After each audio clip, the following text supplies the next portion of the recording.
taxation as we know it, systematic, comprehensive, bureaucratically administered, reaching deep into the economy to extract revenue at multiple points. This entire apparatus didn't emerge from some natural evolution toward good governance or from philosophical commitment to collective welfare. It emerged from war, from the desperate need of states to finance military campaigns, to maintain armies and navies and arsenals. And each major war in history ratcheted up the tax system, required new taxes or higher rates or more efficient collection. And after the war ended, the taxes were rarely rolled back to pre-war levels. Instead, they became permanent, normalized, woven into the fiscal fabric so deeply that citizens couldn't imagine life without them. And this ratchet effect, where war creates tax infrastructure that outlasts the war itself, is one of the most consequential but least acknowledged patterns in political and economic history, because it means that the fiscal state, the government's ability to systematically extract wealth from its citizens, was built primarily through military necessity rather than through democratic choice or welfare considerations. And this origin shapes everything about modern taxation, explains why certain taxes exist, why certain exemptions persist, why the system is so complex and often so unfair, why wealthy individuals and corporations can avoid taxes that ordinary workers cannot, and why the entire apparatus seems designed simultaneously to fund public needs and to protect elite interests. And understanding this history reveals that modern taxation is fundamentally a war technology, developed under duress, implemented imperfectly, never fully reformed, and sustained by institutional inertia rather than by any coherent philosophy of fair revenue collection. The earliest systematic taxation emerged in Mesopotamia and Egypt, both societies where military power was essential to state survival and expansion. Sumerian city-states competed constantly, required armies to defend against rivals and to expand territory, and the temples and palaces that administered these armies also administered taxation, collecting grain and labor and goods from citizens through elaborate bureaucracies that recorded obligations and tracked compliance. And this is where we first see the core logic of modern taxation, that government needs revenue. Revenue must be extracted from the population. Extraction requires bureaucracy to identify what's owed and to enforce collection, and non-payment has consequences. And this logic was always driven primarily by military needs. The greatest Sumerian and Egyptian expenditures were military. Armies and navies and fortifications consumed the lion's share of state budgets, and taxation expanded when military needs expanded, contracted slightly when wars ended, but never fully returned to pre-war levels because the administrative machinery had been built and the revenue had become essential. The Roman Republic developed increasingly sophisticated taxation as its military ambitions expanded. Early Rome had limited taxes, mostly property taxes on citizens who served as their own army. But as Rome expanded beyond Italy, needed professional armies to occupy distant territories, needed navies to control the Mediterranean. It required more revenue, and Roman taxation evolved to meet this need. Provincial taxes were imposed on conquered territories, customs duties were collected at ports, special taxes were levied for specific military campaigns, and the tax system became increasingly complex, increasingly reaching into economic activity, increasingly burdensome, and increasingly corrupt. Tax collection was often farmed out to private contractors who collected more than what was owed and kept the difference, and tax resistance became a major political issue, contributing to the class conflicts that eventually destroyed the Republic. The wealthy evaded taxes through connections and bribery, while the middle class bore disproportionate burdens, exactly the pattern that persists in modern taxation. The rich paying less than their share, while ordinary taxpayers fund military spending that primarily benefits elites. The medieval period saw a contraction of systematic taxation as centralized states fragmented into feudal systems. Feudal obligations replaced formal taxes, and revenue collection was based on personal obligation rather than on systematic extraction. But when modern states began emerging in the 14th and 15th centuries, they immediately turned to taxation to finance their primary activity, war. And the taxes they created were driven entirely by military necessity, the English longbow. Victory at Agincourt was financed by taxes that were imposed specifically to fund the French campaign. And these taxes persisted after the campaign ended, became permanent features of English fiscal system, and this pattern repeated constantly.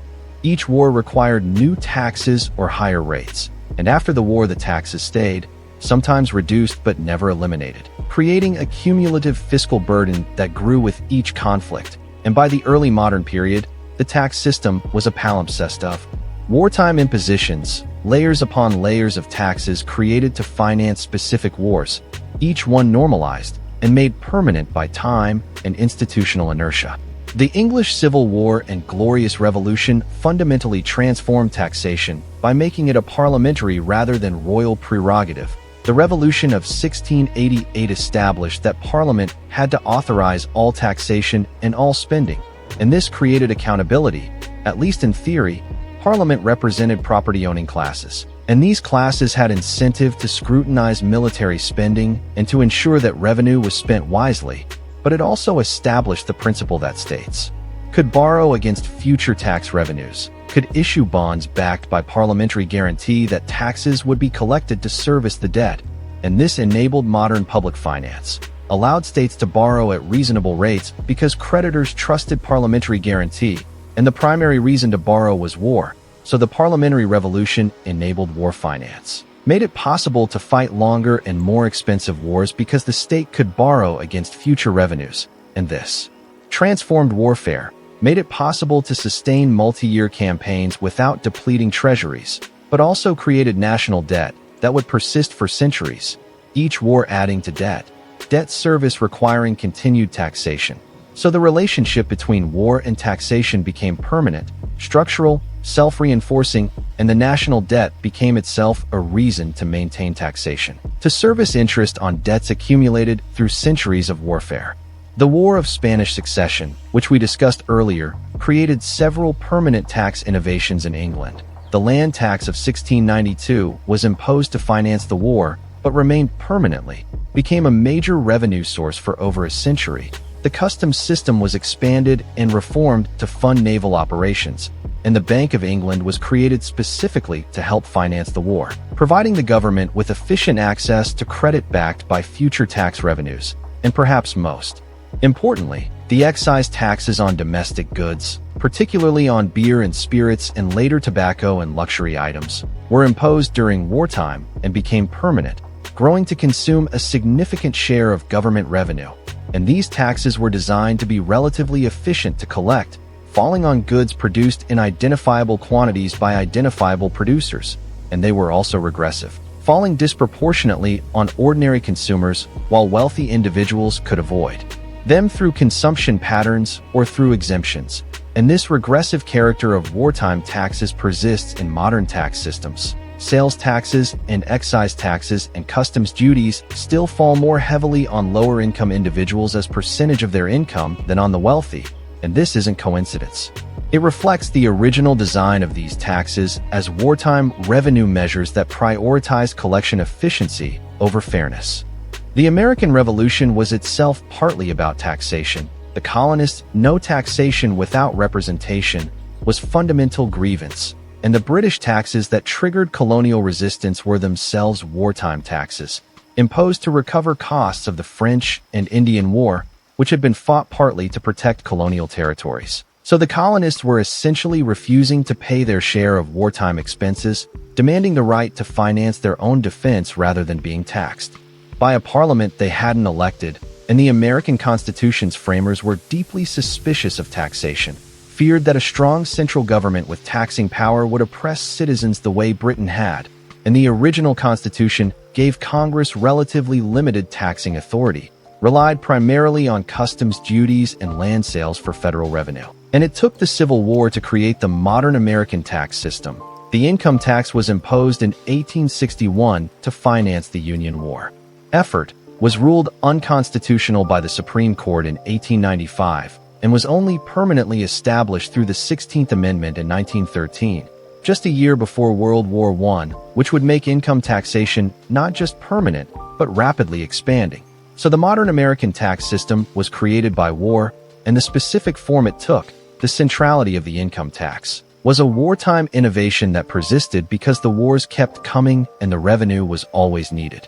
World War I created the modern income tax as we know it. Before the war, income tax was a narrow tax falling on the wealthy, relatively modest rates, and generating modest revenue. The war required enormous revenue and also required spreading the burden more broadly.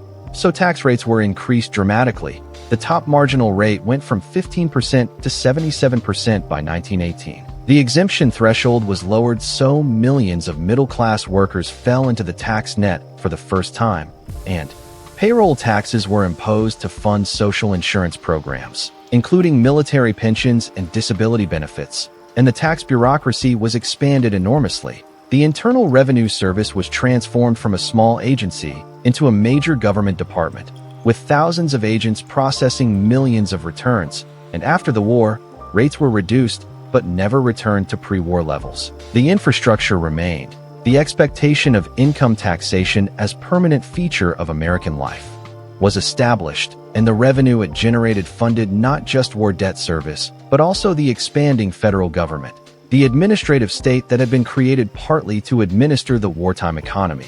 So World War I didn't just create wartime taxes. It created the fiscal infrastructure and the expectation of regular income taxation that defines modern American fiscal life. World War II pushed the system even further. By 1945, the federal government was collecting in taxes a larger share of GDP than at any previous point. The income tax had become a mass tax, falling on virtually every working American. Payroll taxes funded Social Security and other programs. Corporate taxes were imposed on business profits. Excise taxes fell on gasoline and tobacco and alcohol, and the withholding system was created in 1943, the practice of taking taxes from wages before workers received their paychecks. This was enormously significant because it made income tax nearly inescapable.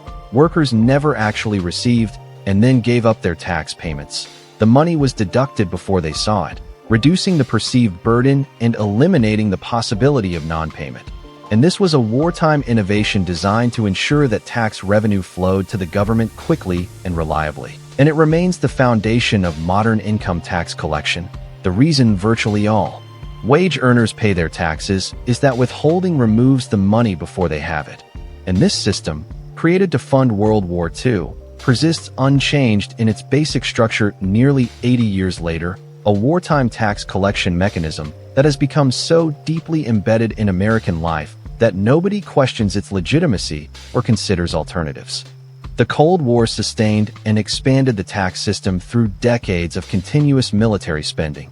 The permanent military establishment that existed from 1947 onward, the national security state with its intelligence agencies and military-industrial complex and global power projection, all of this required sustained high levels of military spending. And this spending was financed through sustained high levels of taxation. The top marginal income tax rate remained above 90% through the 1950s. Corporate taxes were high.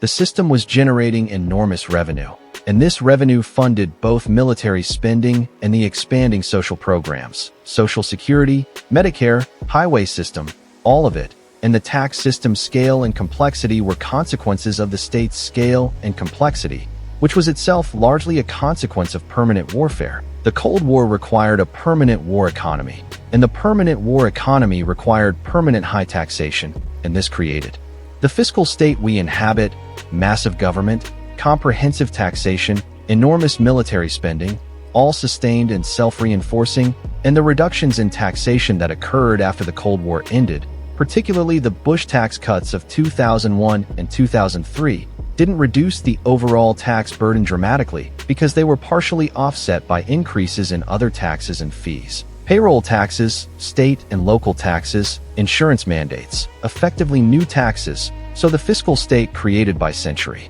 of warfare persists even as the specific military threats change. The relationship between war and tax inequality is particularly revealing. Wartime tax systems generally became more progressive during the wars themselves, because the patriotic rhetoric of shared sacrifice made regressive tax systems politically unacceptable during war. If soldiers were dying from all classes, the wealthy should at least pay their fair share in taxes. And so top marginal rates skyrocketed during wars, over 90% during World War II, over 90% during Cold War era. Not because policymakers were egalitarians, but because public opinion demanded that wealthy citizens share the burden. But after wars ended, or during periods of relative peace, the wealthy fought to reduce their burden, lobbied for rate reductions and exemptions and loopholes, and gradually the system became more regressive again, shifting burden to middle class and to working class. Because in peacetime the political pressure for progressive taxation weakened, because wealthy could argue that high taxes stifled growth, because lobbyists and campaign donors had more influence than ordinary voters. And this oscillation between wartime progressivity and peacetime regression explains the trajectory of American taxation from 1900 to today, the compression of inequality during wartime periods, and the expansion during peacetime periods. The highest top rates occurring during total wars and the lowest during relative peace, and the current era of low top rates and high inequality is consistent with this pattern. Is what happens when the fiscal state exists but the military urgency that originally justified its existence and made it progressive has faded. The modern tax system's complexity is largely a product of wartime urgency followed by peacetime political negotiation. During wartime, taxes were imposed quickly without much consideration of long-term consequences or edge cases. But after the war, businesses and individuals affected by these taxes lobbied for exemptions and special cases and modifications. And over decades, these modifications accumulated, creating the Byzantine complexity of modern tax codes. Thousands of special provisions, exemptions, credits, deductions, carryovers, each one justified by some interest groups lobbying, each one adding complexity that makes compliance difficult and creates opportunities for avoidance. And the wealthy exploit this complexity more effectively than ordinary taxpayers because they can afford accountants and lawyers and tax advisors who understand the code and can find legitimate reductions, while ordinary workers pay standard rates with minimal deductions. And this creates the perverse situation where middle-income wage earners often pay higher effective tax rates than very wealthy individuals who derive income from capital gains or from business structures that take advantage of special provisions. So the tax system created by war to fund collective defense has been transformed through decades of political negotiation into a system that substantially protects wealthy interests while maintaining the appearance of progressive taxation. And this transformation occurred not through conspiracy, but through the normal operation of political economy, where wealth translates into political influence, where lobbying shapes legislation, where complexity becomes tool of avoidance rather than tool of collection. The international dimension of war taxation is equally revealing. Wars create international debt, and international debt creates international tax obligations. After World War I, France and Britain owed enormous debts to the United States, and these debts were serviced through taxation of European populations, whose governments raised taxes to make debt payments. And after World War II, the debts of European nations were handled through the Marshall Plan rather than through debt service. But the underlying principle remained that wars create financial obligations that require sustained taxation to service. And in the modern era, the international debt created by American military spending, the enormous national debt that finances American military and social spending, creates future tax obligations for Americans and potentially for global creditors who hold this debt. And the question of how these debts will be serviced, whether through future taxation or through inflation or through default, is fundamentally a question about how wars will be paid for, and the answer will determine the tax burden on future generations. The tax havens and offshore banking systems that facilitate tax avoidance have wartime origins. They emerged in places that were too remote or too small for major powers to control effectively, that could profit from providing services that taxing countries prohibited, and the British Empire created many of these havens deliberately, using them to maintain financial influence after the empire declined. The Cayman Islands and other British territories became tax havens partly through imperial policy, designed to attract capital and financial services by offering low or zero taxation. And these havens proliferated during and after the Cold War, as wealthy individuals and corporations sought to protect income from the rising tax rates that wartime created, and the offshore tax system represents the dark side of the war tax relationship. It's the mechanism through which elites escape the fiscal burden that wars create, shifting the burden to wage earners who can't move their income. Offshore, creating the inequality that wartime taxation briefly compressed, and the governments that lost revenue to offshore havens created new taxes to compensate. Taxes that fell on less mobile income, on wages and domestic consumption, further compressing the options available to ordinary taxpayers while providing more avoidance options for the wealthy. The question of whether the war-created tax system serves modern purposes or is simply historical artifact with no current justification is important and rarely asked. Most of the taxes we pay today were originally imposed to finance wars. The income tax, payroll taxes, excise taxes, corporate taxes, all of them created or expanded during wartime. And while the revenue these taxes generate now funds not just military spending, but also social programs, healthcare, education, infrastructure, one could ask whether a tax system designed around military necessity produces the right revenue distribution or the right mix of taxes or the right level of collection for a peacetime society. And the answer is probably no. A tax system designed from scratch to fund civilian needs, to create broadly shared prosperity, to fund public goods in fair and efficient ways. This would look very different from the system we actually have, would probably tax carbon rather than income, would tax wealth rather than wages, would close offshore havens rather than tolerate them, would have few of the exemptions and deductions that decades of political negotiation have created, and would be far simpler and more progressive. But the system we have is the system that history created through centuries of wars and political negotiations and elite influence. And reforming it requires overcoming institutional inertia and political resistance from those who benefit from its current structure, and this resistance is so strong because the beneficiaries are so powerful, have so much at stake, and can so effectively use the system's complexity to obscure what they're doing and to frame reform as harmful or unfair. So we're stuck with a war-created tax system in peacetime. A system that serves many purposes, but that was designed primarily for military needs, that reflects the power dynamics of the eras in which it was created, and that protects elite interests that have had decades to carve out their advantages within it. And understanding this history, understanding that the system isn't the product of rational design, but of military necessity and political struggle, this is essential to understanding why it looks the way it does, why it seems simultaneously necessary and unjust, why reforming it is so difficult, and why the costs and burdens it imposes fall most heavily on those with the least political power to change it, making the modern tax system perhaps the most enduring monument to war's influence on civilian life, a permanent infrastructure of extraction built for military purposes, maintained by institutional inertia, and shaped by political power, outlasting the wars that created it, and becoming so embedded in how states operate that imagining governance without it has become nearly impossible, even though it existed for most of human history only as wartime emergency measure, temporary and limited, before being made permanent by the simple fact that wars never really end. They just transform into the next war, requiring continued taxation, continued debt service, continued fiscal extraction, making the relationship between war and taxation not historical curiosity, but permanent feature of modern states. The tax system doesn't exist because we've rationally decided to fund collective needs. It exists because wars required funding and the taxes created to fund them were never taken away. And this origin continues to shape everything about how governments collect and spend revenue, making the modern tax system war's most durable and most consequential legacy, more lasting than treaties or borders or weapons systems, because taxes, once created, are almost impossible to abolish. They can be reduced or reformed, but not eliminated.